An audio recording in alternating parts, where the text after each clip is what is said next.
সরকারি কি কি চাকরি পেতে পারো। দেখো, আমাদের যে সরকারি চাকরিগুলো রয়েছে, বিভিন্ন দেশীয় বা রাজ্য সরকারি যে চাকরিগুলো, সেখানে সায়েন্সের ছেলেরাও পরীক্ষায় বসতে পারে, আর্টসের ছেলেরাও বসতে পারে, কমার্সের ছেলেমেয়েরাও কিন্তু বসতে পারে। কিন্তু কোনো না কোনো ভাবে কিন্তু এই রাজ্যের বিভিন্ন চাকরিগুলো বা দেশের যে বড় বড় যে পদগুলো, সেগুলোতে কিন্তু আর্টসের একটা প্রাধান্য থাকে। ঠিক আছে, চলো এছাড়া আমরা দেখে নিই যে ইউপিএসসি, দুটো পদের নাম লিখে দিই, আইএএস, আইপিএস। তোমরা ইউপিএসসি পরীক্ষায় বসতে পারো। দেশের সর্বোচ্চ পদগুলোতে তোমরা যদি বসতে চাও তাহলে কিন্তু তোমরা ইউপিএসসি পরীক্ষা ক্র্যাক করতে পারো। সেক্ষেত্রে তোমরা কি পাবে? সেক্ষেত্রে তোমরা আইএএস হতে পারো, ইন্ডিয়ান অ্যাডমিনিস্ট্রেটিভ সার্ভিস, তোমরা আইপিএস হতে পারো, ইন্ডিয়ান পুলিশ সার্ভিস। এছাড়া প্রচুর পদ আছে যেগুলোতে তোমরা যেতে পারো আর্টস পড়ে। হলো, এবার আমরা রাজ্যের ক্ষেত্রে একটু চলে আসি। রাজ্যের তোমরা ডাব্লিউবিসিএস পরীক্ষা দিতে পারো।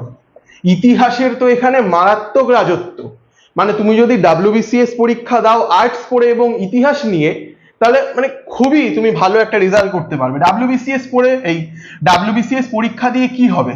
তুমি বিডিও হতে পারো, ব্লক ডেভেলপমেন্ট অফিসার, তুমি এসডিও হতে পারো, তুমি ডিএসপি হতে পারো, প্রচুর প্রচুর প্রশাসনিক পদ।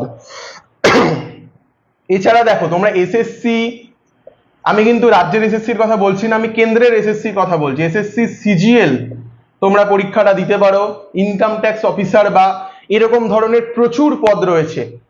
এসএসসি সিএইচএসএল দিতে পারো, এসএসসি এমটিএস দিতে পারো, রেলের পরীক্ষা দিতে পারো, ব্যাংকের পরীক্ষা দিতে পারো, আর কত বলবো, দেখো আরো আছে, পুলিশ হতে পারো, আর্মি হতে পারো, কত পদ দেখো। তাহলে একবার ভাবো, যারা বলে যে আর্টস নিয়েছো তাহলে তো ভবিষ্যৎ অন্ধকার, তুমি এই শিক্ষক আর প্রফেসর বাদ দিয়ে আর কি হবে, তাদের একটু এগুলো দেখিয়ে দিও। হ্যাঁ, এগুলো তুমি সায়েন্স নিয়ে হতে পারবে, তুমি এগুলো কমার্স নিয়ে হতে পারবে, আর্টস নিয়ে হতে পারবে, কিন্তু আর্টস পড়লে ডাব্লিউবিসিএস ইউপিএসসির ক্ষেত্রে অনেক সুবিধা হয়, এই আর কি। তো দেখো আর্টস নিয়ে তুমি কত কিছু হতে পারো। তো এই গেল ব্যাপার।